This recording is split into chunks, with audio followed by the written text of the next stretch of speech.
This is Don't Panic, episode number 214, recorded August 20th, 2018, an open campfire.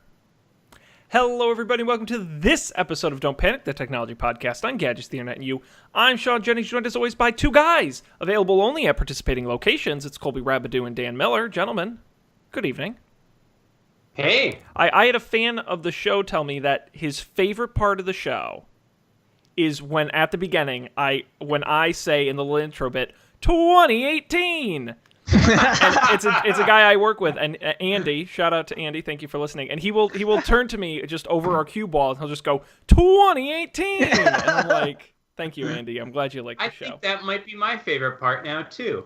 The problem is I don't know what's going to happen next year because 2019, I don't know if it rolls as well.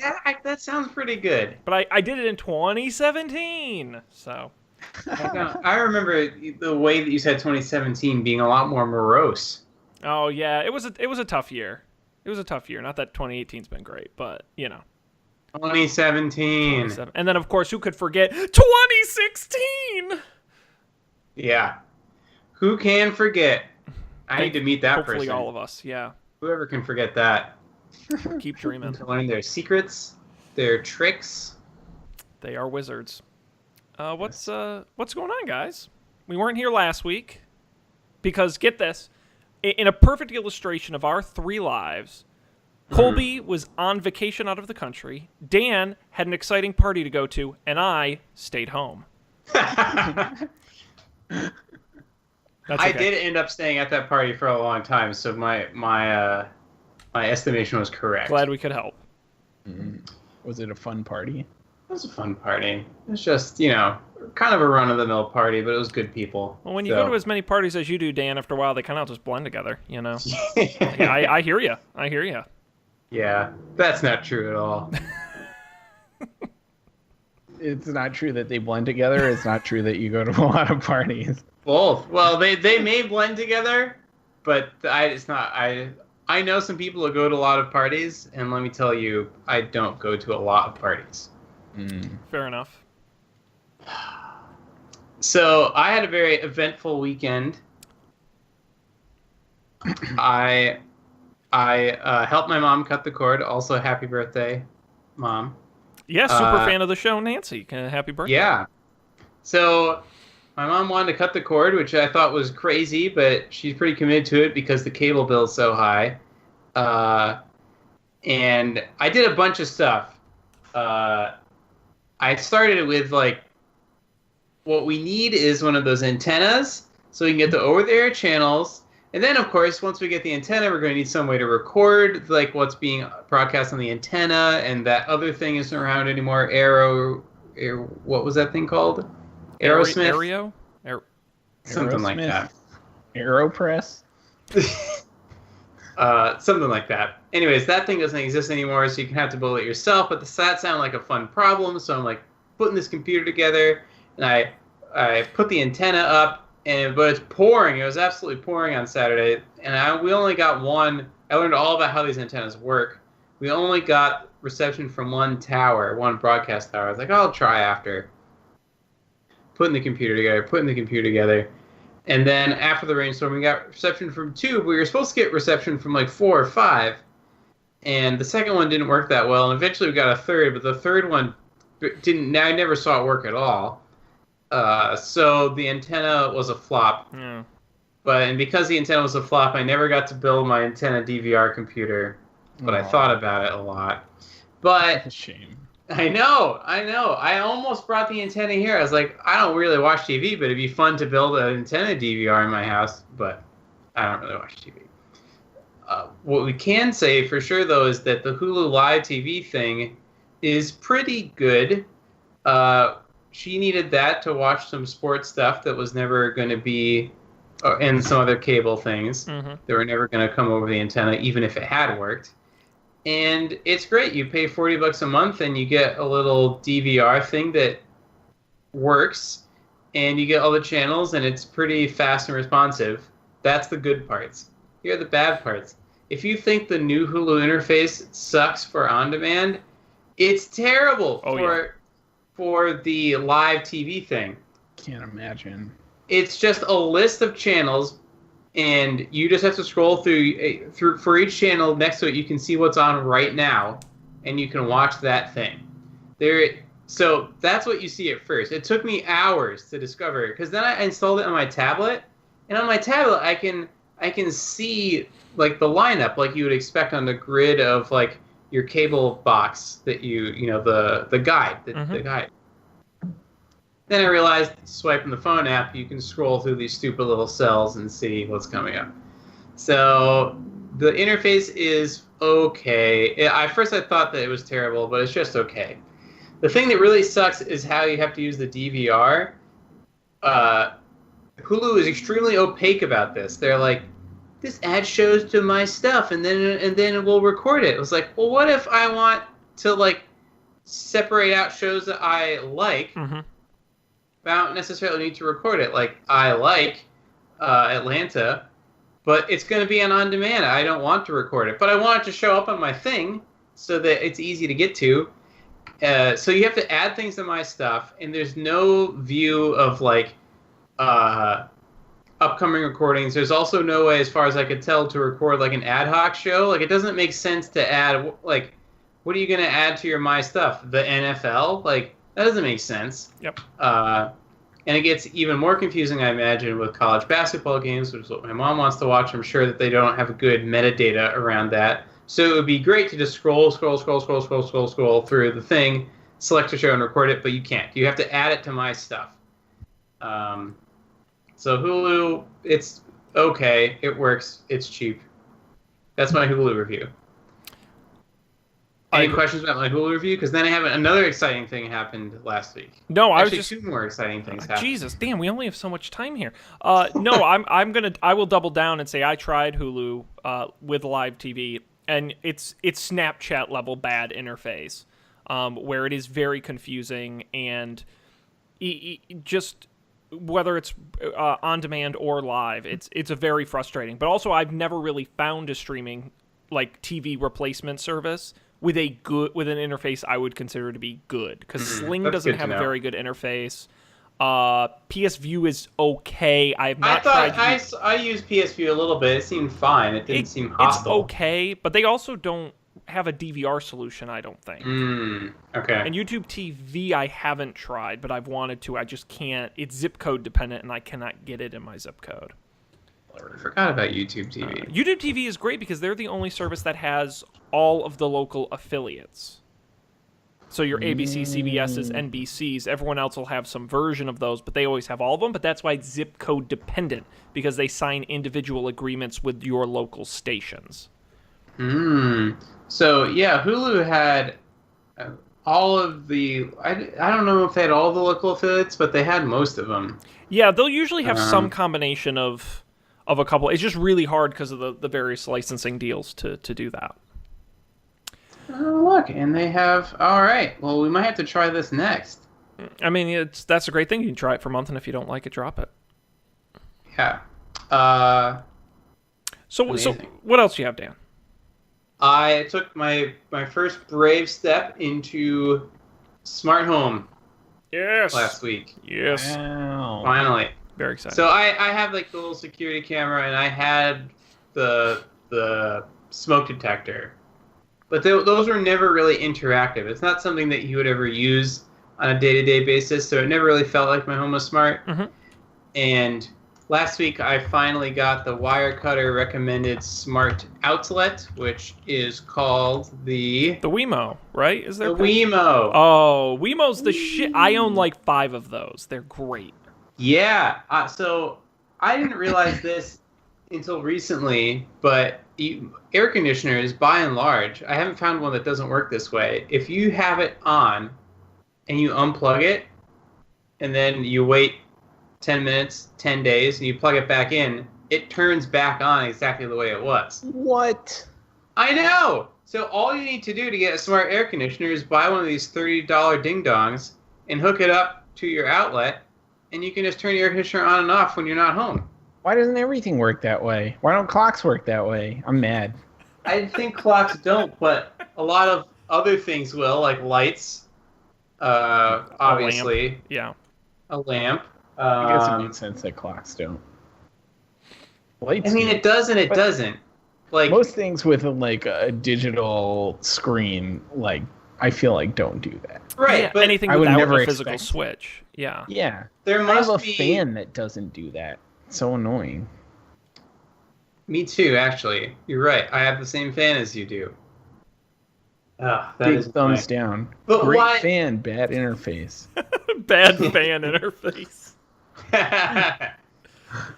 What an air conditioner is digital. Like I used to have an analog one, believe it or not. But this one's digital. It has a screen and like it's not like a dial. You press up, and down, and it changes the temperature. How does it remember it? It must have flash memory. Not a lot, but it must have a little bit. So anyways, the Wemo thing works great. I hooked it up to Apple Home. Is that what they call it? HomeKit. And that works. It's pretty snappy. I can tell Siri to do things, and Siri actually understands different phraseology. So I called it AC. Like, name your outlet. And I called it AC. And Siri understands turn off the AC in the bedroom and turn on AC in the bedroom. Yep. So it doesn't have to be exactly precise, which is an improvement from a lot of other Siri things. Yeah, so I was considering getting another one. I want more of this, but I still don't know what I would use it for. I could use it for the fan, except I can't. I guess it could. If I'm not home and I turn it on and it's on full blast, what do I care? But yeah, I'm all on board with the smart outlets. Oh, they're great. I love mine. I use mine. Speaking of manual turn, my heating blanket that I use in the winter only has an on-off switch. It's got nothing else. It's very dead simple because it was very cheap, which probably isn't something you should do in a heating blanket. But I would get too hot, and so morning would come around. So mine automatically turns off at like 2 or 3 a.m. Sean, that's brilliant. I should get one for the electric blanket. Like Dan, it's limitless. You can I use it for my Christmas decorations. So my Christmas Both have tree. electric blankets.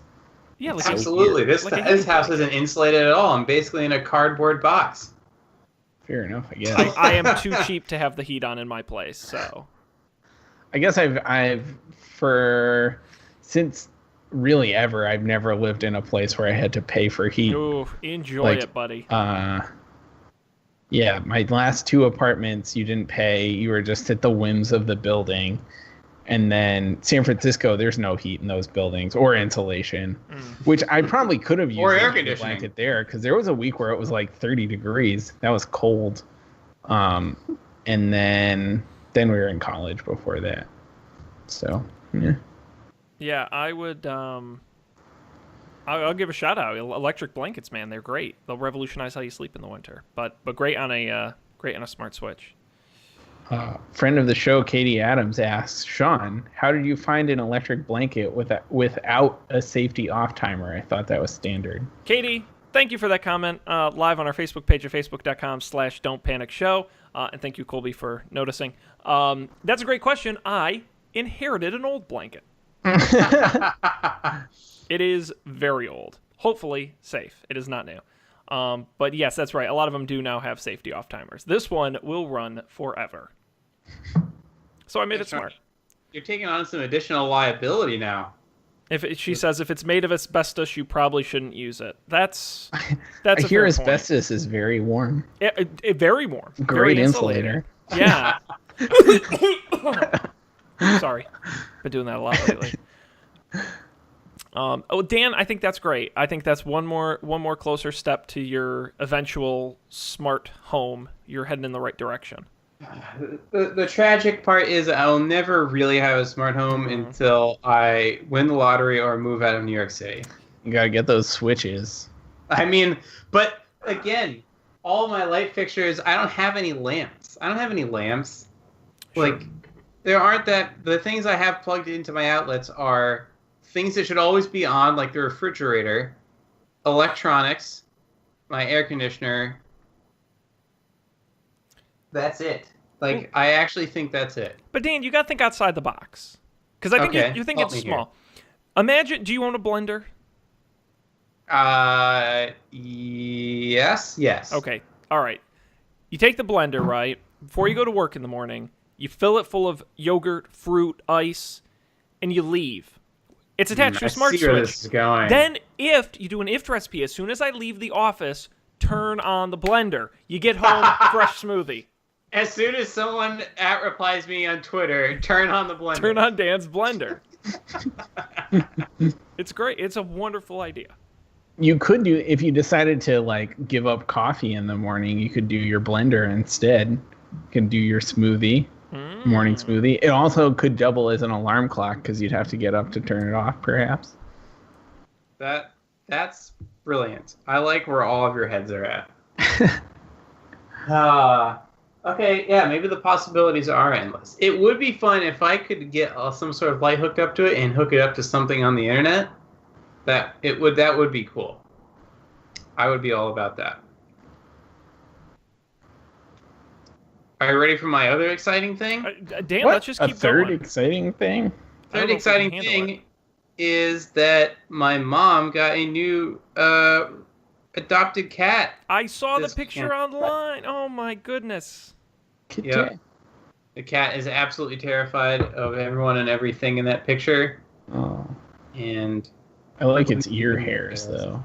I know. It's pretty cute. Cat doesn't have a name, so if you have any good cat names on the tip of your... This is a good contest. Name Dan's mom's cat.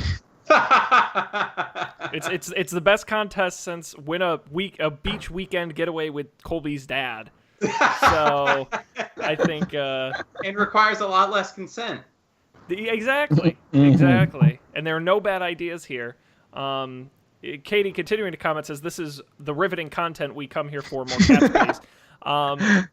I will say, if you submit a cat name to us at Don't Panic Show on Twitter or email it don'tpanicshow@gmail.com, and Dan's mom picks your name, I will send you a exclusive Don't Panic t-shirt. Is there a Don't Panic t-shirt? I'm going to get one custom made. That's how unlikely I think this is to Will I have like on the back, a cat namer?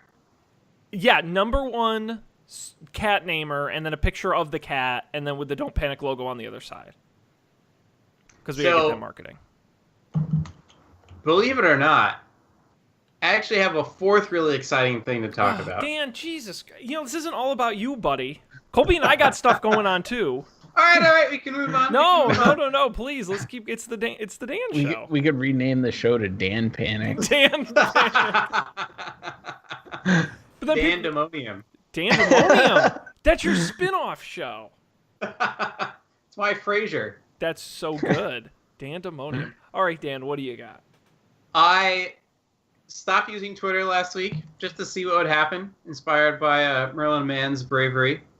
And I took a couple days, and it's actually great. It took me about 12 hours to really wean myself off, and I do sometimes open it reflexively, but it is signed out, and then I just remember, oh yeah, and then I leave. I allow myself, if someone links me to a Twitter thread, I'll go to the Twitter thread. Sure. But I'm not reading my timeline anymore. It's very relaxing. That's smart. My screen time on my phone went down by almost an hour every day. Wow. Yeah, because it's all the subway, waiting for the subway, coming back from the subway. Now I just listen to a podcast. The screen's not on. Dan, that's literally like 12 days a year you just got back. I know. Well, they were talking about this on one of the Merlin Mann podcasts, and I was like, damn, that's a good point. Like, all the bathroom breaks in the subways each day doesn't seem like that much, but it certainly adds up. Wow. But then subsequently I was like, I'll give this Mastodon thing a try. And Mastodon is this, I don't know, year plus old, but not that old, decentralized social network, the Bitcoin of social networks, if you will. Sorry, I threw a little bit in my mouth when you said that. So I read about that when it came out, and I sort of like shelved it away. I was like, okay, whatever. But now that I don't have Twitter, I was like, I'll actually give it a try. And there are some interesting features that Twitter doesn't have that make it kind of cool.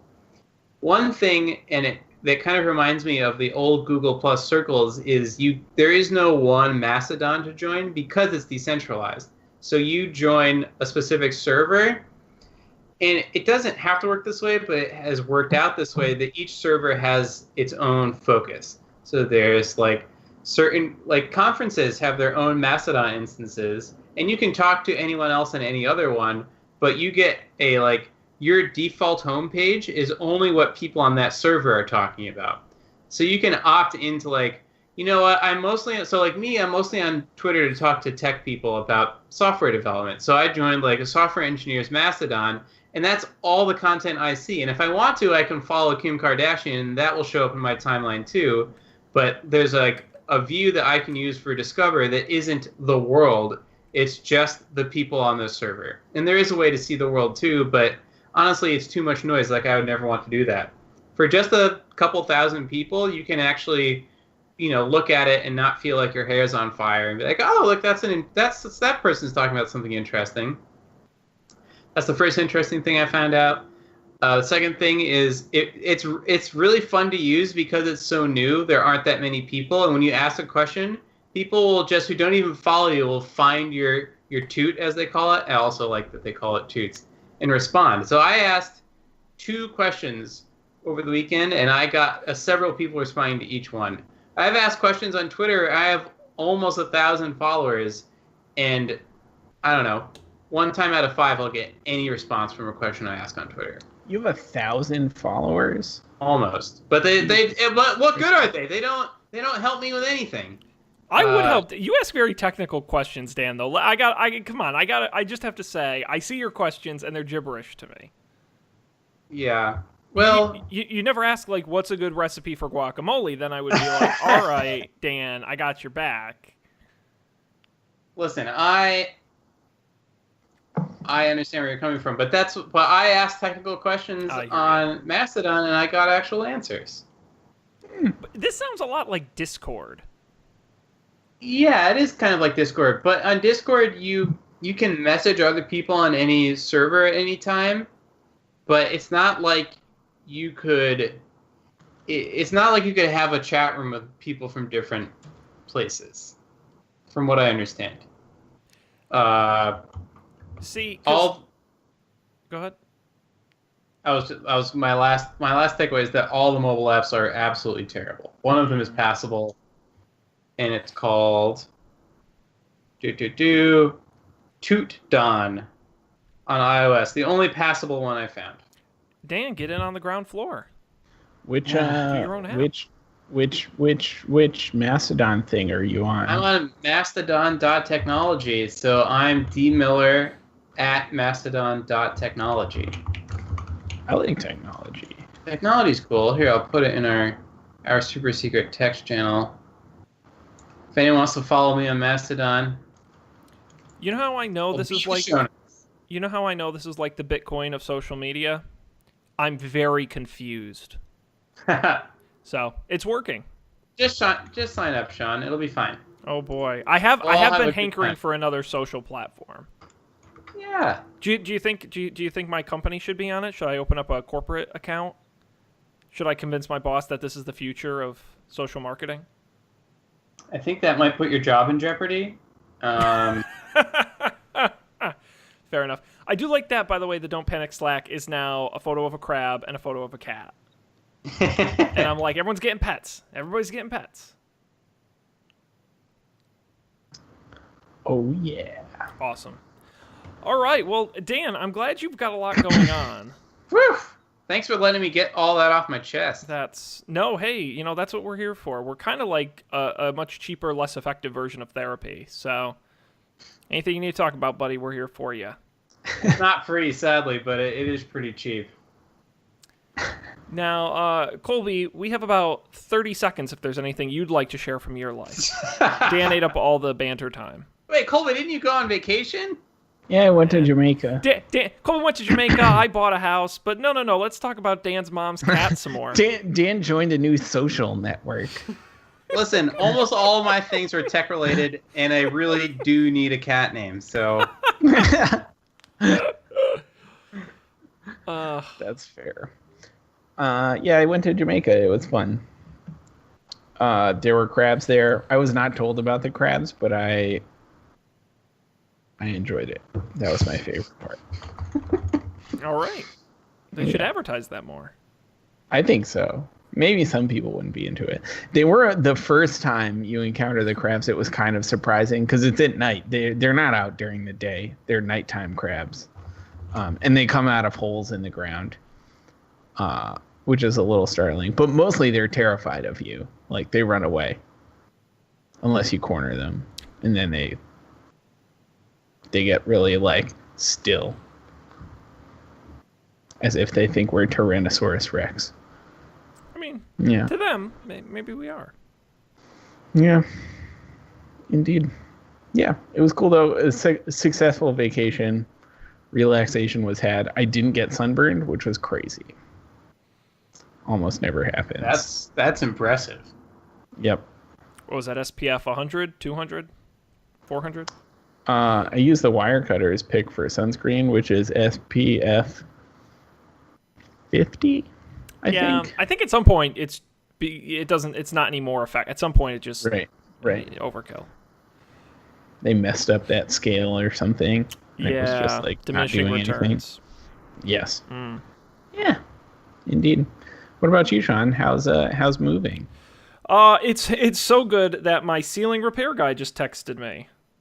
Oh boy. Ooh. They've called me. Does your ceiling need repairing? It does. They've called me and texted me like 4 times today, asking if tomorrow is okay to come do it. And I'm like, I called you 3 weeks ago to schedule that tomorrow was okay to do it. Sorry. I'm going to respond to him live here on the show. does sound. But no, house home ownership, very expensive, very tiring. It's a lot of I think they now greet me by name at Home Depot. I was there twice today. So that was sweet. I've I've owned a house for 4 days. I've already bought a lawnmower, installed a bunch of outlets and light switches and other things. I installed a toilet seat. I moved a lot of boxes. Ooh. What else? I patched some holes. Sean, you're so handy. Colby, I try to be. Have you installed your smart light switches yet? I did, but the funny thing is there's no internet there, so they're not very smart. That Comcast guy doesn't come till Sunday. So they're like regular light switches. Basically, yes. So, but they work real good, and you can dim them and everything. So I'll give a full review. That really counts. Yeah, the biggest issue I have with the house is that there's no cell reception at my house. Oh. Yeah, but there's none in the whole town for the most part, and no one seems to know why or how to fix it. But I am gonna have to figure something out. So there's no internet at my house at the moment. It makes it inconvenient when I'm there. When I'm like, how to do this, and I try to Google it and it doesn't work. So you're not doing the show from the new house right now? No. Certainly not until Comcast comes by. But I will let you know how it goes. I am gonna reach out to Verizon and see if I can get one of those little LTE boosters for my house. Mm. And see if I can talk. I mean, I've been a customer of theirs for 15 plus years. I think the least they could do is throw me a friggin' couple $100 LTE booster. It's kind of crazy. It's 2018. How is there still places with no cell reception, especially places where people live? The other carriers not working in the area it's the whole too? Town. I'm suspicious that the town must have some ordinance against towers, and that's why no one has reception. But that's crazy. Because my office is in the same town, and we have bad reception in the office. But at my house, there's none. It's not good. So maybe it's like a government conspiracy. Are there any suspicious facilities nearby? Oh my god, it's so funny you mentioned that. There is this giant nondescript building no one's allowed near. I wonder if that has anything to do with it. Is there barbed wire? I guess that's usually. And those guard towers with the searchlight? Yep. There you go. Yeah, that makes a lot of sense. Well, Agawam, I shouldn't say the town where I live, but I will anyway, is known for having the first zip code in the nation, 01001.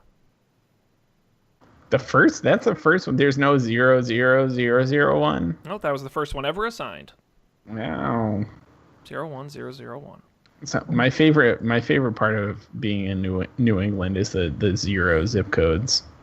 Yep. They're the best, we best did kind it of zip first. codes. Yeah, suck it, nerds. We're number one.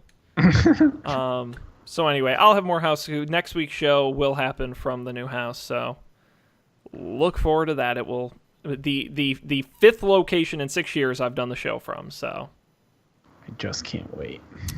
Yep, it'll be a treat. Well, that's going to wrap it up for banter. I'm going to give you guys an opportunity to look over. I know. We extra long banter for extra good stories. I'm going to give you two the opportunity to peruse the stories for our first one. While you're doing that, I want to thank all the folks joining us live right now on Facebook at facebook.com/don'tpanicshow and on Twitch at twitch.tv/don'tpanicshow. We have a very active chat room tonight with a couple of hooligans that we know from our college days. Thanks for hanging out with us and joining and talking nonsense in the chat room. If you have a comment you'd like during the live show, you can comment. We're keeping an eye on it. We'll mention it on the show. And also, we're live Monday nights about 10:15 Eastern. Best way to find out is to go to Facebook or Twitch, subscribe, and you'll get alerted when we go live. Guys, where do we want to start here in the rundown? We've got 2 weeks worth of stories. Oof. Where to go first? I'm excited about Switch Online, but I don't think anyone else is. Well, we can talk about it. Dan, it's our show. We can talk about whatever we want. That's true. Screw the All fans. right. No, we got Lay it on me. We got some details this week from the folks at Nintendo about the Switch Online service. We talked about it briefly on the show before. They've teased it. We've been waiting for it to come out. Actually, I know we have a video game fan in the live viewership. So it is set to debut in the second half of September. And now they finally have announced what players will actually get for their subscription money. Now, subscriptions will be $4 a month, $8 for 3 months, $20 for a year for an individual, and there are also family plans available. Now, the Switch Online membership will get players access to online play in games like Splatoon 2, ARMS, Mario Kart 8 Deluxe, and Mario Tennis Aces. Which they already have. Right. Although I don't... It will, allow you to continue to have access to... Well, but now does this mean, and this article doesn't say, but does this mean now there's no more free access? That's correct. Okay. I think that, I'm not sure on this, but I think that maybe if you wanted to offer your own online without using Nintendo stuff, you could do that. But I don't know. Certainly all the games I know of, which are all mostly Nintendo games, will require you to pay for this to play online. Which makes sense. I don't think that's surprising. Players can also get access to classic NES games like Super Mario Bros. 3, The Legend of Zelda, and Dr. Mario, with newly added online play, which I don't know how that will work, but... Yeah, that's exciting. That's interesting. I guess that'll vary by game. Players also get Save Data Cloud Backup, which lets you save your game data online for easy access in compatible games. And players will also get access to features on the Switch smartphone app and receive special offers.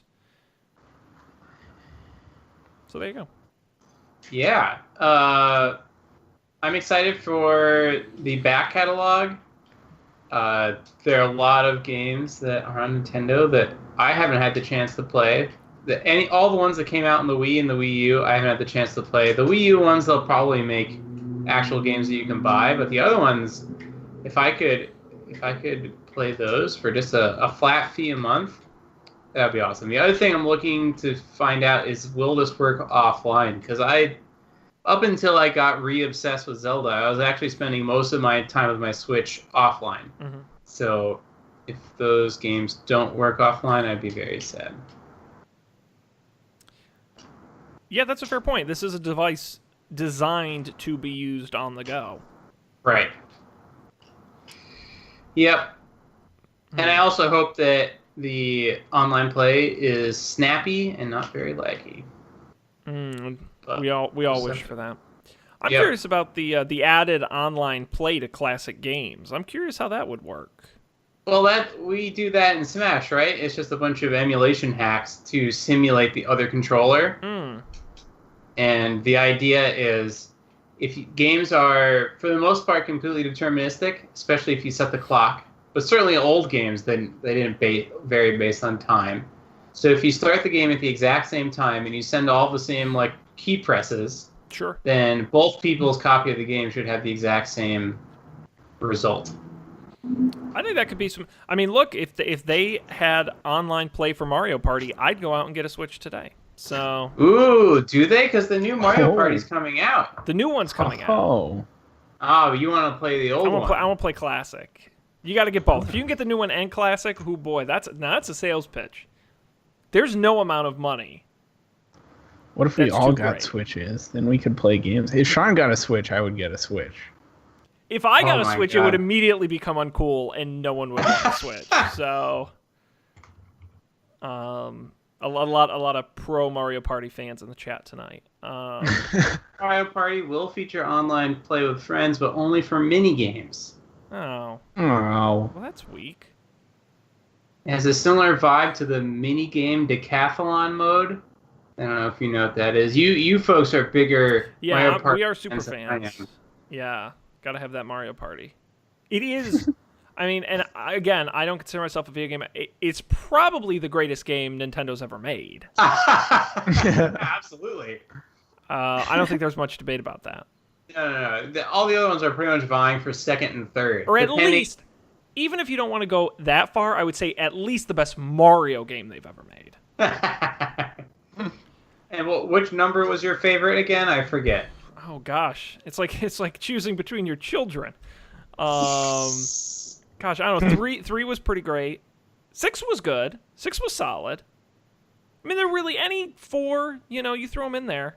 And anything I wasn't a big fan of the Wii, any of the Wii ones, but you're any of the GameCube N64, man, great times, classics.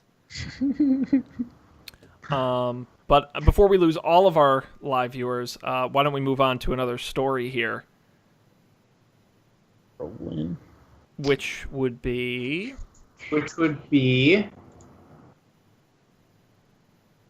What about the Apopal story? I'm sorry, the Apple story. Very funny, yeah. I type these very quickly. Yeah, an interesting story. Talking about a little bit of Apple's strategy. Back in the spring of 2017, Apple convened a group of more than 30 software developers in New York City, encouraging them, I should say, to move... Mafia encouraging them, or... Like a wink, wink, nudge, nudge encourage them to move into the subscription space rather than one-time app purchases, creating a steady revenue stream for developers and also, of course, for Apple, which gets a cut of that. An Apple representative at that secret developer meeting said that paid apps represent 15% of the company's total app sales, and that percentage is falling. Now, currently, Apple takes a 30% commission on the cost of a subscription, but if customers keep subscribing after a year, Apple's take drops to 15%. Someone in that meeting said, quote, successful apps now focus on getting regular engagement from users, not one-time sales. For developers, that meant embracing the subscription model. If you focus on paid apps instead of subscription, Apple warned, your business will eventually hit a cap. Now, the paid subscriptions has now shot to around $300 million for Apple, up more than 60% in the past year. Most of those apps are Apple's own subscriptions, like Apple Music. So, I think we all knew this in our guts. Is it just interesting because Apple is admitting it? I would say, I mean, I agree with your first point that, yeah, financially it makes sense to move to. I just think it's how does it affect apps? In the same way in-app purchases changed how many apps were built and designed, how does a subscription model first approach change how people use apps? Does that mean people are more likely to get apps? They're going to have fewer apps but use them more aggressively? Does it mean that there'll be less downloads of new apps because they're already subscribed to a certain... I was just curious the thoughts of how this could impact how people use the App Store. Mm-hmm. I wonder what the breakdown of downloads is on all these app stores for how many downloads of any free app take place for every download of any paid app. right? And that I think that number is very skewed, which makes sense. But a lot of those free apps, they're going to have ways of making money, and increasingly it's less and less on ads, and it's more on in-app purchases or subscriptions of like, hey, you have to pay $5 a year to use the software. Mm-hmm. But yeah, I think the economics don't make sense unless you do that, because what's the most expensive one-time purchase iOS app you've ever bought? I'm sure I bought one for $15 or $20, but that's got to be rare. And I think it was only one. It was probably like 1Password or something like that. OmniFocus maybe for me. Most of them are $5 or less one time, and if you could just make that $5 a year instead, that's the only way to like make a living and not plaster your app with ads. Yeah, but again, I mean, if it's $5 a month maybe, but $5 a year, after 5 years, you've only got $20 additional dollars, which isn't nothing. But at the same time, I can think of a lot of apps that how many apps would I be willing to even pay that additional $5 the second year for? I'm sure there's a ton of apps that I bought to try or bought on a whim, and we're like, yeah, there's no way I would keep paying the subscription to this, so they're not getting my money anyway. Right, that's no chip off their, like, they don't care. Well, but if you got 10,000 users and 5,000 of them do this, that's 5,000 times 20 times 4 years. Yeah. Or 5,000 times 5, rather. What do you think, Colby?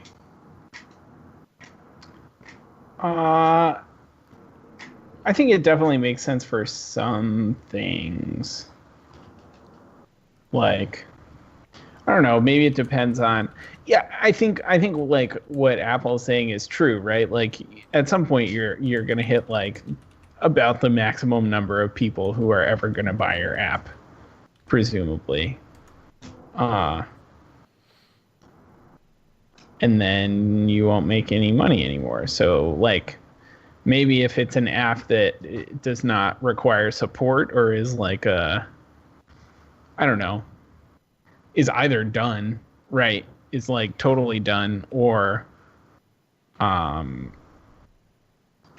is sort of a time, like its usefulness expires in some way. Like, I don't know. But if it's something you want to keep working on, it seems like a good idea to me. Mm-hmm. But then again, I suppose it, like, if you're going to have a subscription, you also sort of have to keep working on it, I'd imagine. Well, it reminds me a little bit of, was it Tweetbot that did it, where when they went from like Tweetbot 4 to Tweetbot 5, you would have to buy the next version of the app, and then they would just stop updating the old one? Right. Which is sort of like, I get the idea of, okay, every year you promise you're going to give me X new features, or it's going to stay up to date, or there's some, just the privilege of getting to keep using the app, I think is an annoying reason to keep asking me for subscription money. Unless it is $1 a year or something. So wasn't there some new pricing scheme there they had come up with? Was it the thing mentioned in the article where it's like after the first year or something, if you're still subscribed, their cut drops to 15%? Yeah, it drops. Oh, yeah. Yeah. So that's what which is to get them. Right, kind of an incentive too, in and of itself. Although now that I think about it, Overcast has the in-app purchase subscription now, where you can throw them a couple bucks a year. Mm-hmm. And I think I've done that for a couple of years. However long that's been around. So maybe it'll work fine. I don't know. I guess it just depends on. I just think this isn't for every app. I just think that there are just going to be certain cases where I think for like the more utility style, use everyday type apps, I think that kind of makes sense. Like if Tweetbot did it, like, yeah, I would do it because I use that a ton. But I think for things like games or, kind of one-time use apps, I don't think it would really fly. I don't know. What if the games had like new levels every year? But isn't that what an in-app purchase is for? Why would I subscribe to that? Yeah, I see what you're saying. I don't know. It's just, again, you don't want to piss off consumers by auto-charging them for something they might not end up wanting. Especially if it's a once-a-year thing where it's like, in 365 days, I'm going to get charged for something without warning randomly. Something's going to get renewed, and it turns out, oh, I forgot I bought that app a year ago. Now I don't want it anymore because I deleted it 6 months ago. Yeah. Is there any, like, if you delete an app you have a subscription for, does it, like, tell you? Like, oh, by the way. That's a good question. I don't think so, because I feel like it should. it definitely should. I agree with that. But I think because you can add and delete if you have 4 or 5 Apple devices, you can have the app on some and not on others. So it's tied to your Apple ID, not a specific device. So if you delete the app, I would think it's still tied to your Apple ID. Right. Oh yeah, I would think so too. And so to stop a subscription, you have to go into the plumb the depths of your Apple ID settings. Oh, they make it so quite hard. difficult. That's why the retention is good. I was about to cancel. More power to them. Hey, look, if Apple wants to make money, it's a great way to do it. I'm not going to disagree with that. Financially, it's a brilliant idea for them, and for developers. And for developers, if they can get people to do it, I think that makes a lot of sense. And like I said, for certain apps, apps I use every day, apps I know are getting updated, yeah, absolutely. Are there any other apps besides Overcast you subscribe to?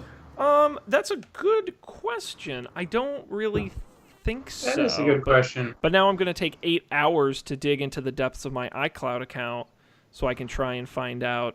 Come on, Sean. You got to know how to do this iTunes and App Store. Well, Dan, do you remember that we actually... Apple ID. Do you remember we did this challenge on the show? Yeah. And I think you won, didn't you? Only because I had already looked it up like a couple months before, and luckily it hadn't moved. Oh, I pay Nomo Robo, Bear Pro, Overcast. Yeah, just Overcast for me. I don't even know how to find this anymore. It's awful. It's awful.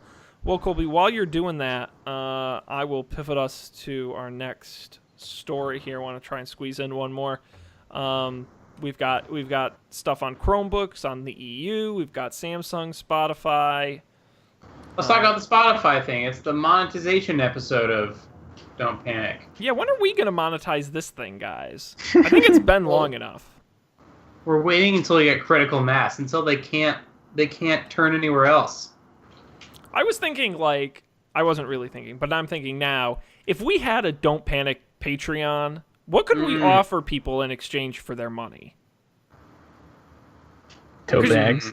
I use that tote bag multiple times a week. You know what's really funny is I went to a friend's wedding that Colby was also at, and someone was walking by with one of our tote bags. Yeah, they're in the wild. And so they're around. So, okay, tote bags, that's it. But now we're basically PBS. Right, I feel like the play for Patreons is that you want to have new and different kinds of content. Bonus content.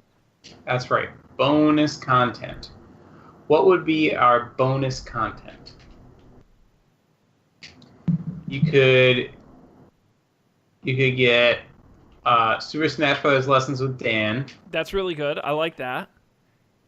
Sean home DIY could give tips. you a good guacamole recipe. Yeah, don't overhype it. It's a fine guacamole recipe. An okay guacamole recipe. I mean, it's a guacamole recipe. I don't know if I've ever had bad guacamole recipes. I think a fine one is nothing to sneeze at. My pico de gallo recipe, much better. It's better. Oh, interesting. Well, what would you offer? Yeah, Colby, what do you bring to this show? Almost nothing. I mean, let's be honest. I don't know. Share some cocktail tips. Oh, there we go. Bartending 101 with Colby. Mixology class. I like that. Yeah. Colby's Cocktail Corner. This is a good idea. Listen, folks, if you would pay $5 a month for all of this great content, let us know. We'll gladly take your money. Oh boy. We do not guarantee Can't make quality. any promises about the content. Nope. But Nope. Well, speaking of monetization, Spotify testing in Australia right now a new feature that will allow users to And what does that say about Australia? Actually, Right. a lot of tech companies test there, which is really interesting. Right. I know that that's the case, but it's got to feel bad for those people. Like, how would you feel if you lived in Australia and you knew that you're literally the least important but easiest market to test things in? Yeah, but isn't that kind of like scooters in San Francisco? No, I think that's just... Is that really the most important market to test things in?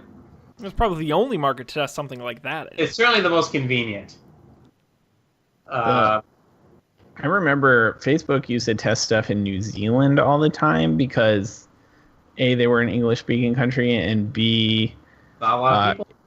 not a lot of people, and it was like relatively insular. Like, so if they needed to test a thing where it was like, it was weird if you had it but your friends didn't, they would do it in New Zealand. Interesting. Yeah. I thought that was a fun tidbit. Well, to our fine fans in Australia, Spotify is now testing a feature that lets listeners skip audio and video ads at any time while the ad is playing. This is instead of having a preset time limit to listener watch, for which they can't be skipped. They'll be able to do this at any time, as often as they want, and the feature will also let them jump straight back into the music. It's being called active media. I don't know why. In it, advertisers won't have to pay for any ads that are skipped. Let's see. And this applies to all ads? All audio and video ads, absolutely. This is smart. All these people illegally using Spotify for their store and restaurant audio or sound systems, they're going to be milking those ad dollars. Well, it does still require somebody to click skip. Well, right, but I think in those places where they're playing Spotify for 24 hours a day, they're not going to be clicking skip. Right. That's what I'm saying. So you're saying they'll listen to the ads. Right. I mean, it doesn't say that anyone's listening, but they will have been played. Sure. People stuck in cars. It might be inconvenient depending, I could imagine if I had this, I wouldn't always be able to skip the ad, especially if it only like 5 seconds, those like 5-second YouTube shots. Yeah, I'm just trying to think of the times when I'm listening to music where my device is in a position where I can, within 30 seconds easily, or 15 seconds or whatever, easily click skip. Right. I wonder, though, how long are these ads? If I remember, the Spotify ads aren't, like, crazy. They're not crazy long. Mm-hmm. I've never really used Spotify, so I couldn't tell you. That's right. Jesus. Yes, I've never Amish. used Spotify with ads. I don't even know. Oh, living a privileged life. Get down here with the rest of us. Actually, I really so I've been using Pandora because I've just been like packing boxes and stuff. I don't normally use it. The free version with ads. I forgot how much I loved audio-only ads because they have to try so much harder than video ads. And occasionally they make me laugh and they're clever. That's kind of what I like about this thing that Spotify's doing is that they claim that part of the strategy is that they want advertisers to make better ads people want to listen to. And that's kind of true because I will listen. I'll be like, that is a pretty good ad. Actually, I don't mind listening to that. I've never felt that way. I felt like I'm in marketing, so maybe I'm biased. I felt less offended by ads. It's like, okay, like, I'm not offended by that ad, but if I was ever given the option, I would never see any ads. The only thing where that changes my mind is when I'm actually shopping for something. If I'm on Google or on Amazon and I see an ad or a similar site, I'm like, okay, I'm looking for shoes, so this I'm not offended, and I sometimes do click on them if they seem cool. But otherwise, no. Sure. I wonder how many ads I've ever clicked on in my entire life. I'm sure there's some database that is tracking that exact information. I bet man, I'd be really surprised, honestly, if it's over 100. Yeah. It definitely wouldn't be 1,000. That's my gut, but there's no way to know. Yeah, but Any of us. Go ahead. But ads are still effective even if you don't click on them. You know. Yes, that's true. There is something to be said. Subliminal messaging. Well, it's all about awareness, Dan. We got to raise awareness. It's like some kind of disease or something. Exactly. You know, Much like that, cancer. actually. Yes, except for, tires or a cheeseburger or something. Whatever kids are buying these days. So we will have to wait and see if it comes to anywhere other than Australia. So if you're in Australia, let us know how you're liking it. If you get an opportunity to try it out. Zach in the Twitch chat asks, how long until the first app that auto skips the ad for you? Good market for that. Oh, I see. The auto skips the Spotify ad? Yep. Yeah, that'd be tough. Spotify really doesn't want you to do that. No. And you don't have much control unless you maybe if you jailbroke your iPhone, you could do that. Or iPhone and Android. I'm sure it's not very possible on iPhone. Mm-hmm. You're probably right. Should be possible though, Colby. On the website, you should be able to script pressing some buttons. Doesn't seem impossible. JavaScript. It's JavaScript. Colby can either confirm or deny. Good. Well, Spotify. Coming soon from Dope Panic. Firefox extension. Auto skip the ads. In Australia. Big That'll market. be our next 1,000 listeners. Yep. It's an untapped market, Dan. They're very insulated. They all speak English. That could be our Patreon. You get our Firefox extension. That's right. At that top level, you get to skip. You get to skip the ads, which will need that money to pay Colby when he loses his job. So. Right. I've already been fired. Yep, it was that fast.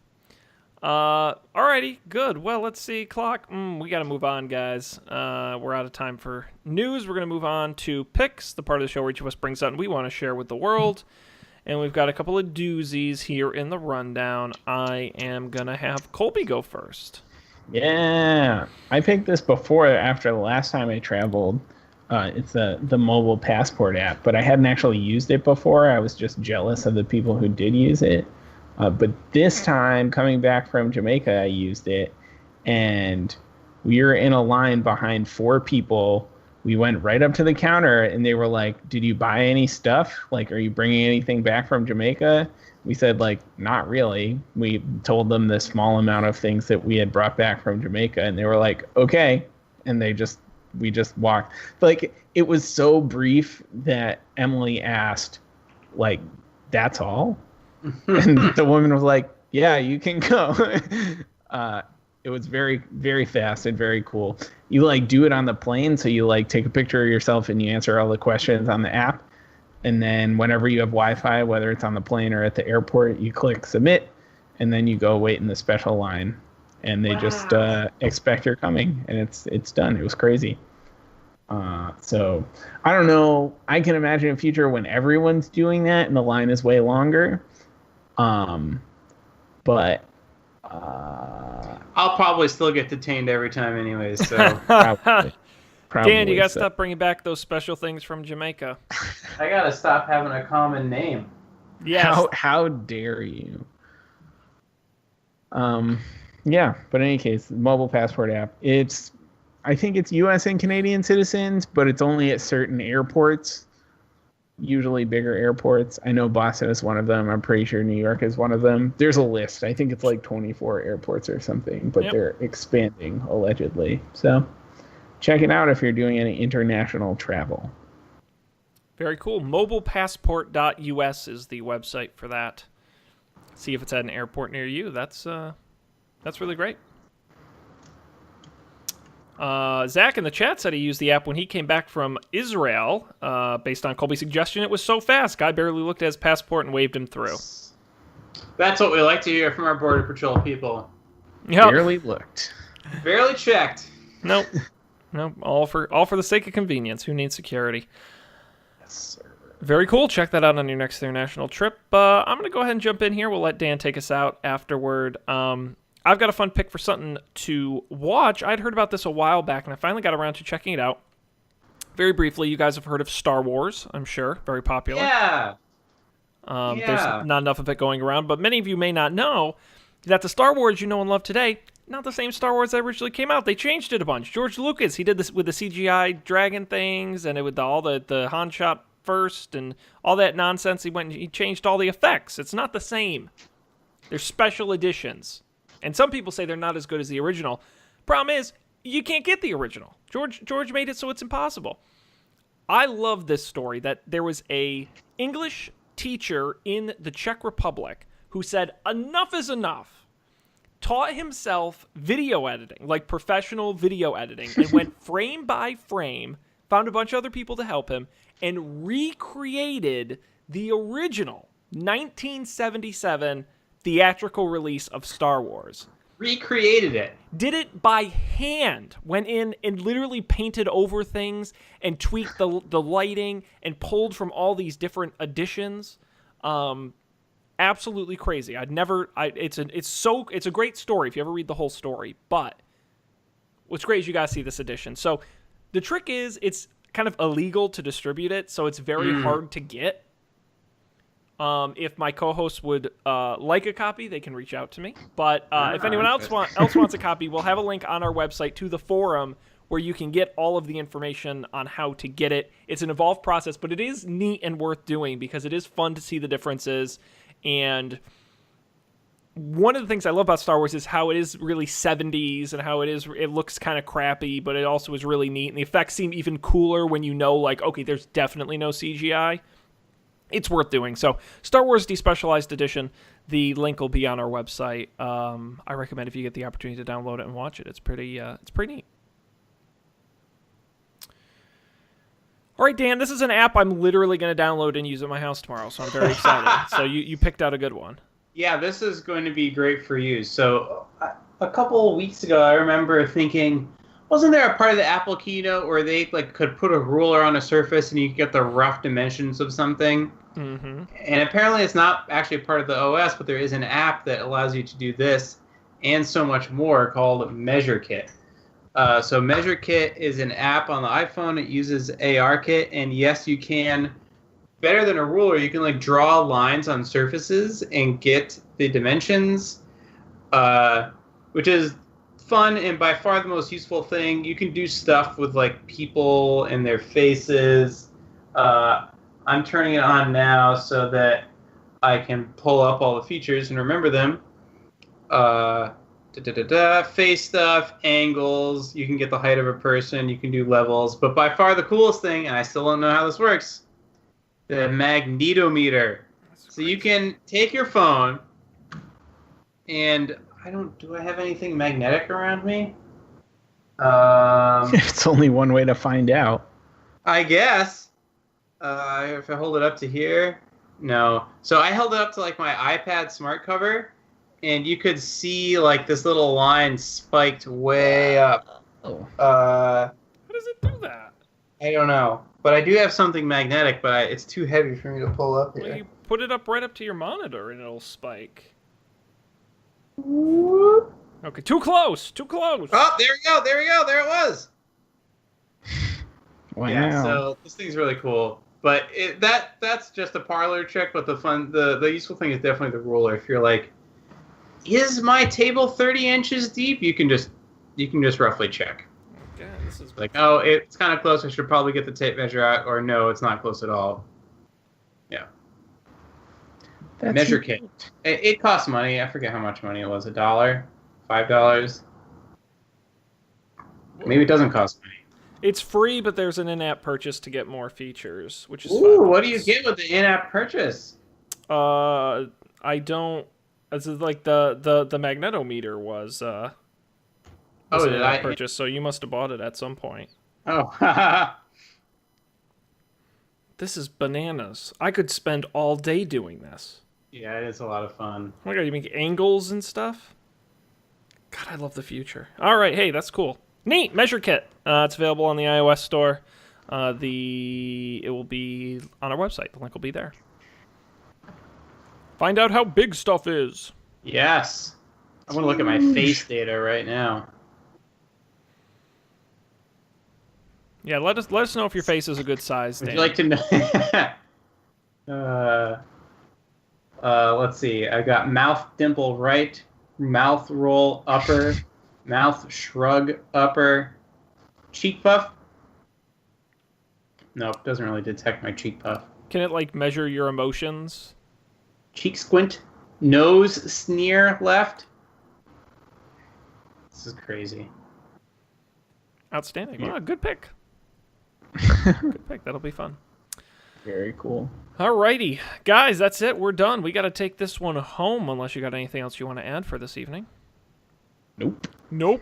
Well, we're going to be back next week, I'm sure, with more tech news and good times. We'll have more stories and such. Thanks, everybody who joined us live. We had a really active chat tonight. Always a pleasure getting your feedback and incorporating it on the show. We tried to get to everybody. If we didn't, sorry. But we appreciate you joining us, as I said, Monday nights, about 10:15 Eastern on Facebook and Twitch. Our website is don'tpanic.io. We've got all the past episodes, audio and video are there, as well as links to all the picks, so don't worry about remembering them. You can go there and check it out. You can also subscribe wherever you get podcasts. Apple Podcasts, Overcast, Stitcher, we're everywhere. With the video version also available on YouTube. Of course, don'tpanicshow@gmail.com and at Don't Panic Show on Twitter, both places you can give us your suggestions for Dan's mom's cat's name. Win yourself a t-shirt. Give us a good suggestion. We want to hear it as well. That's going to do it for this episode of Don't Panic. On behalf of Colby and Dan, I am Sean. Thanks for joining us. We'll see you next time for more tech news and good times here on Don't Panic.